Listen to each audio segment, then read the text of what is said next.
Madame, Monsieur, chers élèves, et plus largement, chers membres des communautés éducatives des établissements de l'enseignement catholique du Limousin. Ce lundi soir, notre président Emmanuel Macron nous a adressé la suite du carnet de route débuté le 12 mars dernier pour faire face au Covid-19 avec notamment la date de la fin du confinement annoncée au 11 mai et pour les établissements scolaires une réouverture progressive en suivant. Nous allons ainsi devoir continuer à travailler notre patience.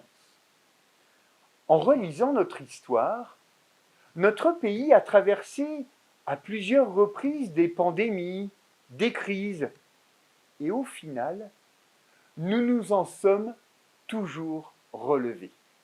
Alors quelle espérance! Oui, nous ne pouvons pas tout maîtriser. Et c'est peut-être cela d'ailleurs qui nous dérange le plus. Alors comment garder cette espérance?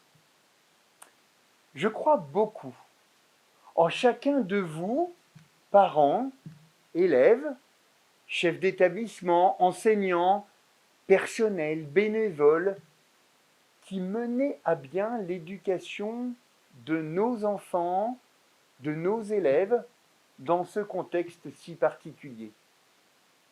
J'échange souvent avec les chefs d'établissement ou l'appel académique, l'UNIOGEC également, qui me disent les efforts que vous faites chacun. Faites ainsi le mieux possible, sans stress. À ce sujet, je vous recommande un livre que je tente de lire entre deux en ce moment, Éduquer, c'est-à-dire, sous la direction de Louis Lourme. Il m'aide à réfléchir à la manière dont nous accompagnons nos enfants. Un beau sujet. Oui, en ce moment, respirons à plein poumon la vie pour nos enfants, car c'est un temps particulier que nous traversons.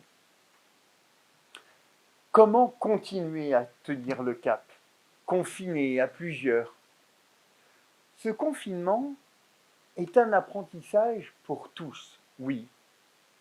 Il me fait penser, en quelque sorte, au discours de Jésus sur la montagne qu'il adresse aux chrétiens qui traversent des difficultés que nous pouvons lire dans l'Évangile selon saint Matthieu au chapitre 5.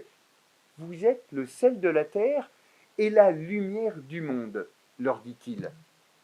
Oui, vous aussi, vous êtes la lumière du monde, vous avez tous des talents qui vont vous permettre de passer cette épreuve de confinement pendant plusieurs semaines encore. Justement, quelle est la qualité, le talent de mon enfant, de mon père, de ma mère, de mon enseignant, de mon collègue? Et si nous profitions de ce temps pour le lui dire? Prenons le temps, justement, de se partager nos vacances durant les vacances prochaines, par exemple. Elles auront une saveur particulière, certes. Alors, durant ces 2 prochaines semaines, à partir de samedi 16, je nous invite à changer de rythme. Cela est nécessaire pour chacun. Faites des cours de cuisine, un petit peu comme chez les scouts. Regardez des films cultes qui ont traversé les années. Jouez ensemble. Puis, nous nous retrouverons le 4 mai pour une reprise des cours avec l'enseignement à distance et tout ce qui a été mis en place depuis le 16 mars dernier.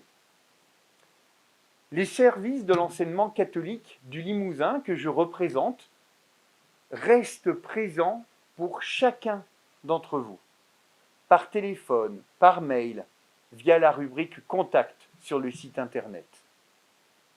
Alors, tout simplement, pour les prochaines semaines à venir, continuons à construire ensemble et en confiance. Go!